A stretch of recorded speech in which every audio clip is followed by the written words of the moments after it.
Bonjour à toutes et bonjour à tous, bienvenue sur ma chaîne Dom Univers Crypto. Comme tous les jours, on va parler de ce qui se passe dans notre écosystème, dans notre univers, de la crypto-monnaie, du Web3 évidemment, et de différentes petites choses qui nous concernent à longueur de temps et qui se passent dans le marché traditionnel. Voilà, nous sommes un écosystème dans un système qui est très très gros sur la planète et malheureusement pour l'instant, nous sommes encore tributaires de tout ça. Ça durera un certain temps, mais nous ne sommes pas pressés. Allez, j'avance en tout cas à force de dire des bêtises. La gratuit, l'or ou le bitcoin. Ça, c'est une autre bêtise. Mais on va voir ça par la suite quand même. Vous allez voir, je vais vous donner mon avis là-dessus entre l'or et le bitcoin et la gratuité sur l'un ou sur l'autre. Qui sait? Peut-être une bonne combine. Allez, j'avance. Guerre en Ukraine en direct, les combats, bon, c'est dur et sanglant, ça on le sait, on en parle à longueur de temps, c'est une tristesse pour eux. Et on espère que ça va s'arranger, quoi, évidemment, et on comprendra aussi que ça joue sur notre écosystème énormément, évidemment que j'ai toujours du mal à comparer et dire faut que la guerre s'arrête pour que notre écosystème aille beaucoup mieux. La réalité, c'est ça, mais c'est presque un peu lamentable parce que rien à voir entre la finance et la guerre où il y a des gens qui meurent, malheureusement. Et tout ça, c'est quand même dans un même contexte mondial. C'est terrible, c'est terrible. Allez, on avance. Il y aura des annonces comme d'habitude. Vous savez, il y a des annonces à longueur de temps, des annonces. Il y a petites annonces aux États-Unis. Voilà, différentes annonces. Si vous êtes là pour du long terme, vous en foutez. Si vous tradez en revanche dans la journée, si vous faites du scalping, vous tradez en quelques heures dans la journée ou en 2-3 heures. C'est souvent très intéressant de suivre quand même les annonces pour voir la volatilité qu'il va y avoir sur le marché. C'est des moments pour prendre des trades justement ou ne rien faire si on ne connaît pas bien. Sinon, on va y laisser des plumes, mes amis, parce que les annonces c'est quelque chose, le marché c'est une autre chose, et souvent on se rend compte que tout ça, ça peut complètement diverger quoi, parfois. Donc il y a piège, il y a piège quand on ne connaît pas bien. Donc voilà, mais on est forcé encore une fois, ça aussi, de le prendre en compte, évidemment. On est forcé de prendre en compte. Pourquoi? Parce que ça reflète ce qui se passe dans notre économie mondiale. Toutes les annonces que vous pouvez entendre, évidemment, normalement, c'est le résultat de tout ce qui se passe réellement bien ou mal interprété. C'est là le gros, gros, gros problème. C'est pour ça que les choses changent très vite et qu'il y a beaucoup de volatilité. Allez, j'avance. Le S&P 500, on voit bien hier, justement, il y a eu des annonces. On avait un marché qui était en train de monter tranquillement, et bien d'un seul coup, boum, là nous sommes chaque bougie en 1 heure, depuis cette nuit, voilà, il s'est passé ceci, le marché va rouvrir, donc voilà, avec d'autres annonces encore, donc on surveille tout ça de près, mais on aura compris que hier, j'ai eu justement, vous voyez, on grimpait gentiment pour après, boum, revenir malheureusement vers le sud. Et ça impacte tout le marché. Là, vous avez le S&P 500. Je vous le fais voir sur d'autres graphiques, on va très vite là. Et vous voyez bien l'état du marché, quoi. C'est vraiment mitigé, on ne sait plus trop où on va. Et la carte graphique, pareil. On a beaucoup du gris, du vert, du rouge. Donc c'est pareil, on se pose plein de questions dans tous les sens pour allez très vite là-dessus. Je vous fais une vidéo avec des graphiques, avec des commentaires sur le Bitcoin, l'Ethereum et puis d'autres cryptos qui performent un petit peu tous les jours. Voilà, crypto-monnaie, l'AMF prêt à accélérer sur l'obligation de l'agrément pour les entreprises. On n'oublie pas ça, ce sera dans quelques jours maintenant. Nous sommes déjà le 10 janvier. Et bien, ce mois-ci, il va y avoir, on va être mangé, on ne sait pas comment, mais mais on verra ça, on va suivre, on va attendre, on a déjà parlé beaucoup. On est forcé de garder ça dans nos têtes pour nous les Français. Attention, ça ne va pas donner l'ambiance mondiale de la crypto-monnaie, attention. Mais ça va jouer sur le comportement des entreprises en France, évidemment. Si on est de plus en plus dur, s'il faut se réguler en tous les sens, s'il faut obtenir des réglementations qui sont apparemment très très dures à avoir, évidemment qu'il y a beaucoup d'entreprises qui vont partir, évidemment, ils partiront. Ils partiront dans d'autres pays, au soleil ou pas au soleil, mais ils iront travailler autre part. C'est tout ce qu'on aura gagné dans l'ensemble. On a l'impression que les Français, la France tout au moins, ou certaines personnes du gouvernement, tout ça, ont du mal à comprendre tout ceci. Et pas que du gouvernement, excusez-moi, mais nos hommes politiques, on va dire. Parce que je ne dois pas dire que du gouvernement, c'est les hommes politiques en règle générale. On a l'impression qu'ils sont un petit peu à côté peut-être des technologies modernes ou de plein de choses comme ça. Pourtant, on dit toujours qu'on soutient tout ça à longueur de temps, mais entre les paroles et les actes, il y a toujours beaucoup de différences. Allez, le cercle intérieur de SBF, Nisha Singh, coopère avec les procureurs américains. Bon, tout ça c'est pareil, hein, ça se déploie tout doucement. On va avancer de plus en plus, les bouches vont s'ouvrir, hein, c'est normal, comme dans tous les procès et tout. Hein, c'est pour ça qu'un procès, ça dure toujours un petit peu de temps et qu'on ne règle pas les choses en 2 jours, évidemment, parce que dès le début, on voit le problème, mais après, il faut savoir d'où viennent tous les petits problèmes cumulés qui ont fait une explosion totale. Hein. On a l'exemple sur le FTX. Alors on voit ça au fur et à mesure, là je vous donne les titres comme ça. Le ministère américain de la Justice saisit 600 millions de dollars d'actions Robinhood détenues par l'ancien PDG de FTX. On en a déjà parlé, ça continue, hein, tout ça dans l'affaire FTX. Et sinon, action collective contre Terra et Do Kwon volontairement rejetée. Voilà, il y avait une action collective qui a été rejetée. Je vous mets ça en titre, vous allez lire ça si l'affaire Terra et Do Kwon vous intéresse toujours, hein, si vous ne l'avez pas oublié ou quoi que ce soit. Et puis ceux qui ne la connaissent pas, vous allez vous plonger dessus. On n'a pas le temps d'une vidéo d'expliquer tout ça, donc vous allez regarder, chercher. Mark Cuban sera interrogé aux États-Unis sur la promotion de Voyager. Moi aussi, c'est tout ça, c'est le cumul des histoires qu'on a depuis X temps, hein, avec de l'argent perdu, etc. etc. On connaît ça maintenant. Eh bien, tout ça, c'est dedans des petites... des actions qui font avancer ce qui se passera vraiment dans les condamnations par la suite, dans le... Voilà, hein, ce qui se passera au tribunal. Les dossiers grossissent sûrement, j'imagine la taille des dossiers pour certains. Alors FTX, je ne vous en parle même pas, on ne pourra même pas rentrer chez moi tellement il y aura de dossiers. Mais les autres, pareil, hein, ça avance doucement. On verra, nous, ce qu'on attend maintenant, c'est la finalité et voir un peu, et je vous ferai à ce moment-là des vidéos sur chaque cas pour résumer un petit peu tout ça, pour l'avoir dans notre stockage d'informations, hein, qui nous serviront peut-être un jour pour quelque chose, hein, évidemment. Mais là, c'est au coup par coup, à longueur de temps, ça change. Donc, on survole ça en tout cas, on s'y intéresse. Hein. Minage de Bitcoin, corps scientifique, sous enquête pour fraude. Voilà, bon, allez, ça avance, ça continue toujours.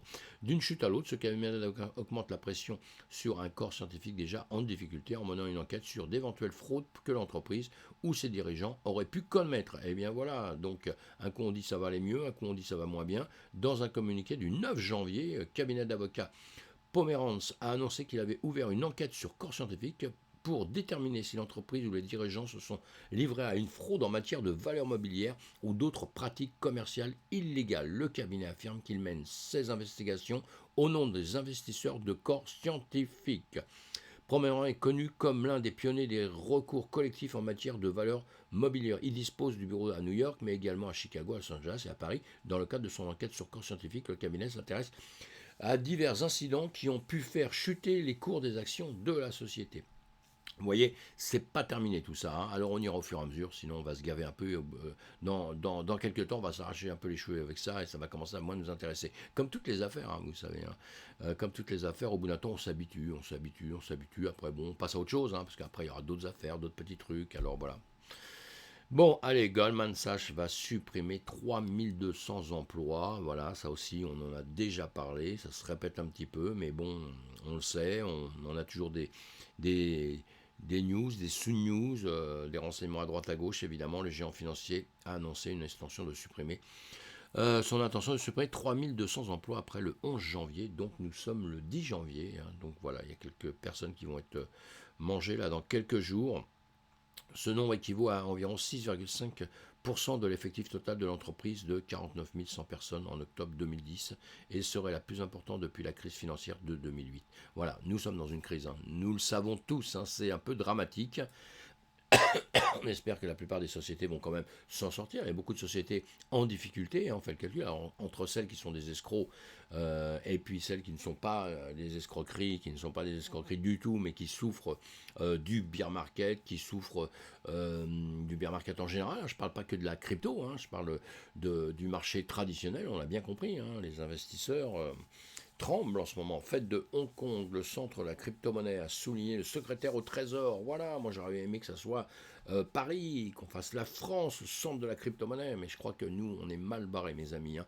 Tous ces marchés, en gros, vont partir autre part, partir dans d'autres pays ou qui sont sympas. J'aime bien Hong Kong, j'aime beaucoup Hong Kong.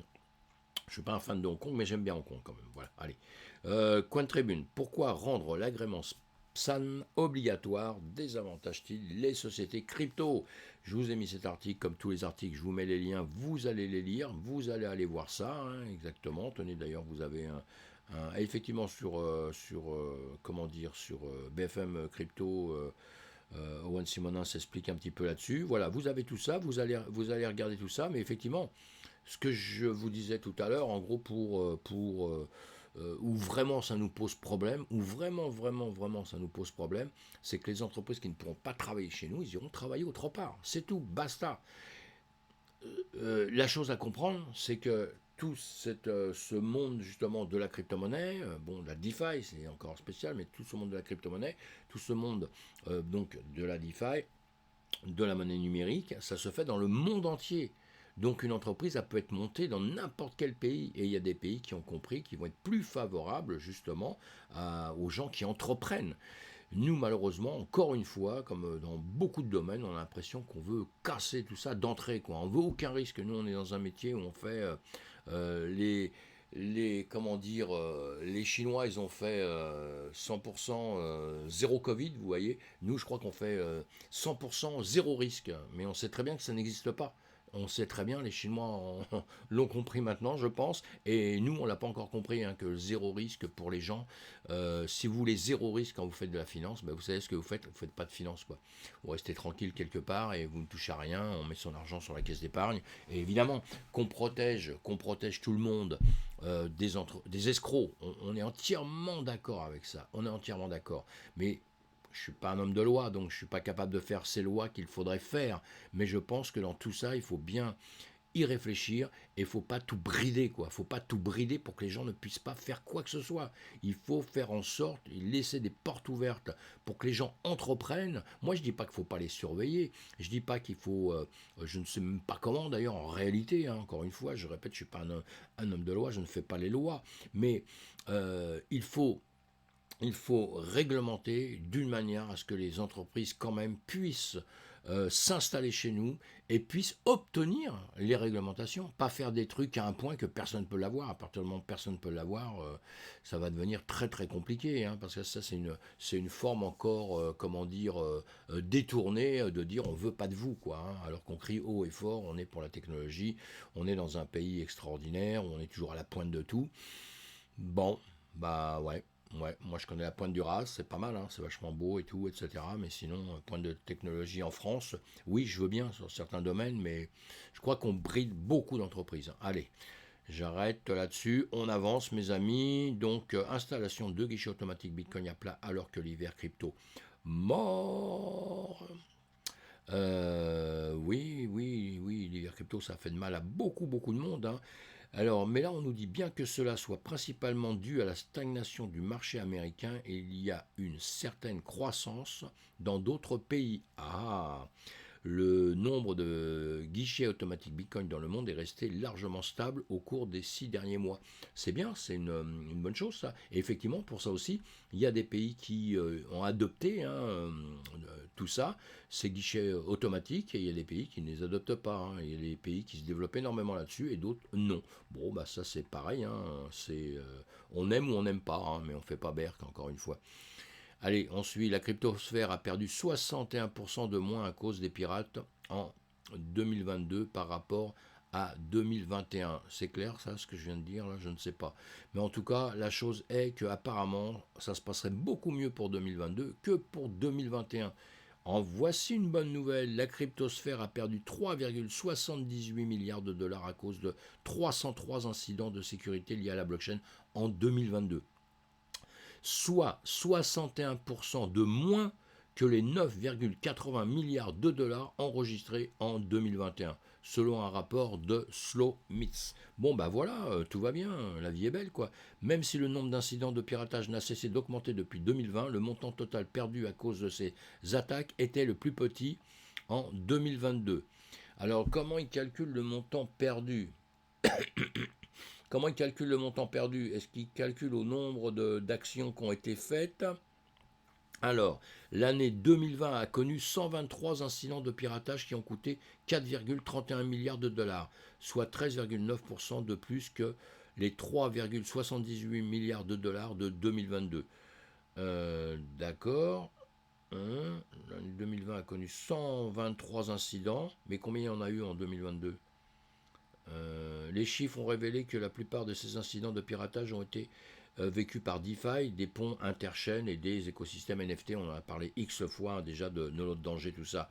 Mais à la limite, je pense que c'est un peu faussé. Là, je dis peut-être une connerie, hein, vous me le direz. Parce qu'honnêtement, j'avais pas lu le truc comme ça. Je l'ai mis parce que bon, c'est toujours intéressant de voir ça.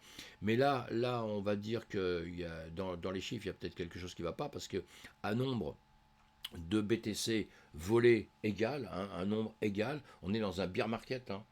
Donc évidemment que ça a baissé le taux le montant en dollars, hein, puisque un BTC ne vaut plus la même chose qu'un BTC en 21 et un BTC en 22, il ne vaut plus exactement le même prix. Hein. Donc voilà, c'est peut-être à revoir ça, je vais me replonger dessus, je vais faire comme vous. Hein. On met des articles, je mets les liens, après on regarde, on passe un peu plus de temps à les étudier pour voir. Voilà. Hein. On n'oubliera pas que l'année 2022, au niveau du dollar, ça s'est pas trop mal passé. Au niveau du BTC, ça s'est malheureusement assez mal passé. Hein. Donc le prix du dollar s'est bien maintenu, on va dire, dans le monde. Hein. Il a été un petit peu champion. Et puis le BTC, en revanche, on a perdu beaucoup. Hein. On a perdu à cause du marché traditionnel, à cause de tout ce qui s'est passé, et on a perdu aussi malheureusement à cause de nos mauvaises actions, comme on a dit, le piratage, la truanderie de certains chefs d'entreprise, etc., etc. Alors, l'or est lourd et non portable. Alors, c'est marrant, je vous ai mis ça parce que moi, à longueur de temps, je discute toujours avec des types hyper sympas. Euh, et toujours la discussion entre l'or, le dollar, évidemment, hein, l'or, le dollar, le bitcoin, etc., etc., etc. Et qui aura raison, qui va gagner. Il n'y a peut-être même pas de combat entre nous, hein, c'est peut-être des choses juste un peu différentes, qui travailleront différemment avec le temps. Hein, c'est ce que je pense un peu pour beaucoup de choses. Maintenant, ce qui va se passer dans 50 ans, évidemment que la monnaie numérique, de toute façon, gagnera sur le papier, sur tout ça, c'est une obligation. Hein. Mais peut-être que ceux qui s'occuperont de la monnaie numérique à ce moment-là, c'est peut-être les mêmes qui s'occupent du papier aujourd'hui. Hein. Donc ça, c'est encore un autre problème.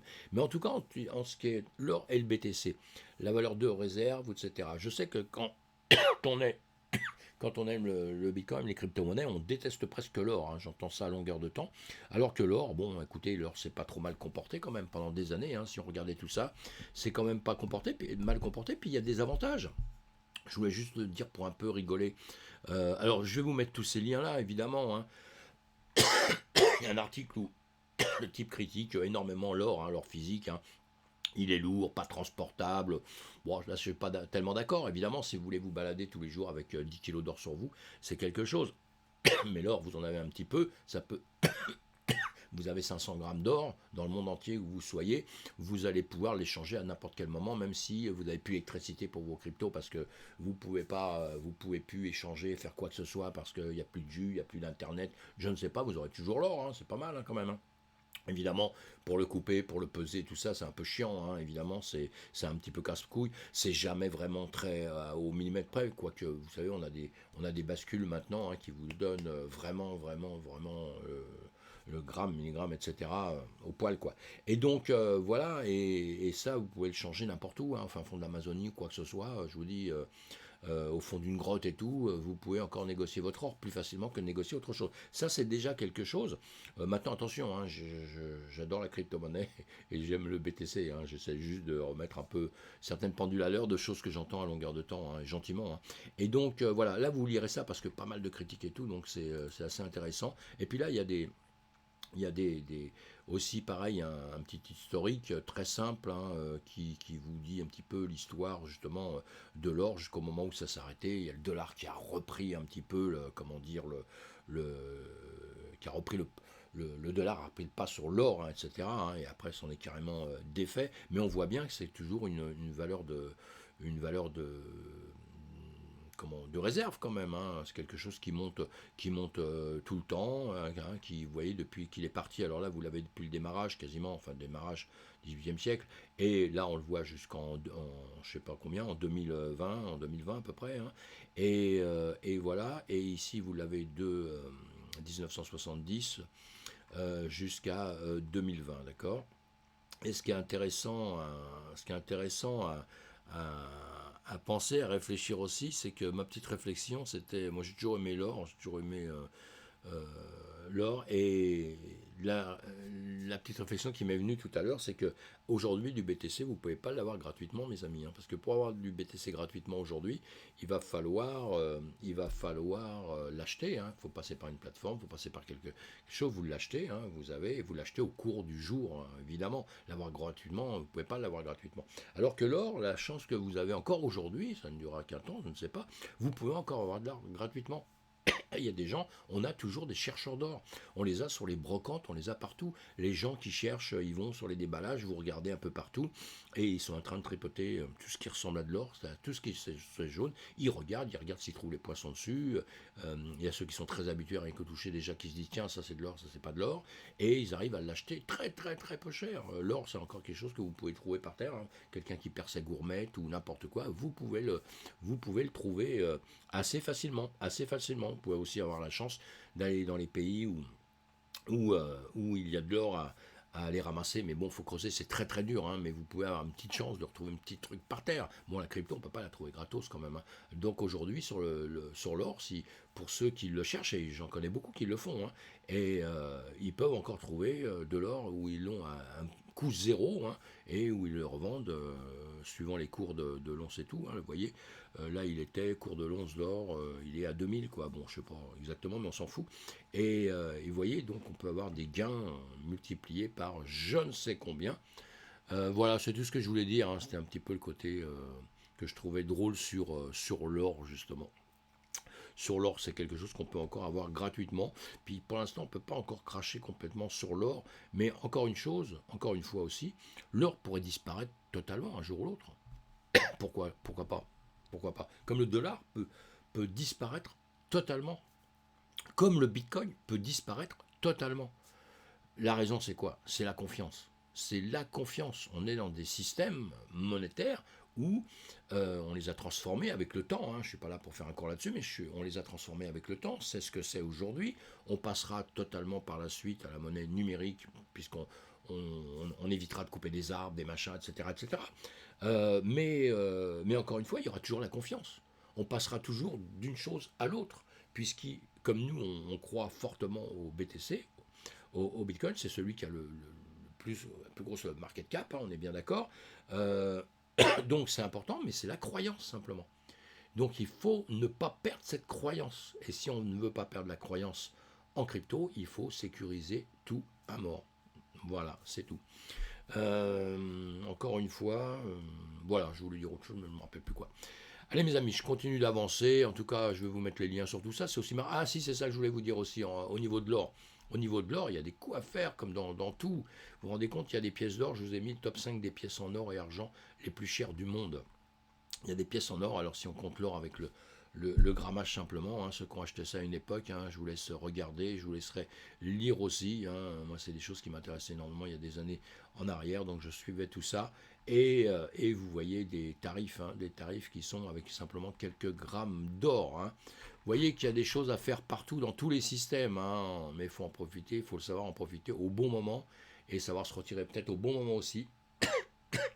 Savoir interagir sur les écosystèmes quand il y en a. Et l'art, c'est ça. Hein, le domaine de l'art, c'est pareil. Le domaine des NFT art, c'est exactement la même chose. Il faut savoir être prudent, il faut savoir bien apprendre, il faut savoir bien connaître pour faire des affaires, évidemment. Le prix augmente de 41% le premier jour de cotation. Qu'est-ce que l'effet Binance? C'est Coindesk qui... Coindesk Japon, Coindesk Japon, je ne sais pas pourquoi ça. Effet, voilà. En tout cas, l'histoire, là, je vous ai mis ça en titre. Pourquoi? Pour une bonne raison. C'est qu'effectivement, quand vous avez quelque chose qui rentre sur une plateforme c'est arrivé sur Binance, ça arrive sur d'autres plateformes, quelque chose qui vient d'être listé. Alors, une chose surtout, c'est un peu une alarme que je tire, hein, parce que voilà, je sais que souvent on attend ça, on attend que quelque chose soit listé sur un échange. Alors, deux manières quand les choses sont listées sur un échange, c'est qu'il faut, soit on l'a pris avant, donc là on est bien placé, mais on a su faire, soit à la limite, vous le prenez juste quand il sort et vous savez faire ceci. Et là, effectivement, à chaque fois, il y a ces effets, comme là on dit pour l'effet Binance, et il y en a d'autres évidemment, et ça va monter d'un seul coup. Donc là, vous êtes content parce que vous avez gagné tout de suite un petit peu un certain pourcentage de ce que vous aviez investi. Donc vous êtes content, vous êtes en positif. Mais il faut faire très très attention à ça parce que à longueur de temps, et l'exemple on les a, à longueur de temps, les choses redescendent aussi vite qu'elles sont montées. Hein. Dès qu'ils ont été listés, ça monte, ça redescend, et après ça peut remonter par la suite. Hein. Mais ça, on ne sait jamais. Il y a des choses qui ne remontent pas, ou il y a des choses qui vont rester à plat après très longtemps. Alors quand on fait ce genre de choses, si vous vous occupez des listings, tout ça, eh bien, vous l'achetez au mieux possible évidemment, et dès qu'il est monté, bah, vous vendez mes amis, vous vendez, et après vous attendez, vous en rachèterez si vous aimez bien ce truc là, vous le rachetez par la suite, hein. Mais c'est très rare qu'un truc qui démarre, il fasse ça, et qui au démarrage, qui monte pas un peu, qui redescende, puis après qui reparte en revanche, hein. Donc voilà, des petits trucs comme ça que je voulais dire, parce que j'en parle souvent avec beaucoup de gens, ils attendent les le fait que ça soit listé, et puis après quand on discute ils me disent ah ouais mais c'est putain il était monté à temps et là il s'est écroulé et tout, bah oui mais c'est quasiment tout le temps comme ça, donc il faut le savoir et réagir, hein, c'est tout. Voilà mes amis, allez à plus tard. J'ai l'impression que je m'endormais un peu sur la vidéo, mais je suis rentré très tard hier soir. Une petite réunion crypto-monnaie avec un groupe qui s'appelle les GG. Si vous ne connaissez pas, eh bien allez voir, vous me demandez, je vous dirai où vous inscrire, comment faire, etc. Groupe sympa, où hier soir on a vu des entreprises qui étaient là pour présenter leurs projets, etc. etc. Puis toute une communauté qui est sympa. On fait partie de tout le temps, tous de communautés qui sont super sympas, et j'en profite pour saluer une communauté qui me tient très très très à cœur, c'est les crypto-tagines. Salut mes amis. Allez, à bientôt tous. On fait attention, vous abonnez si vous n'êtes pas abonné, vous en parlez autour de vous si vous en avez envie. Si vous n'êtes pas abonné, vous êtes les bienvenus quand même, il n'y a pas de problème. Vous cliquez sur le pouce, ça c'est presque un ordre. Il faut cliquer sur le pouce mes amis. Non, allez, on s'en fout totalement, enfin moi je m'en fous totalement. Mais soyez bienvenus et on échange, on avance ensemble, on essaie de partager des informations. C'est ça qui est surtout très très très important. Allez, à plus tard mes amis, à plus tard. Bye bye sur une autre vidéo évidemment.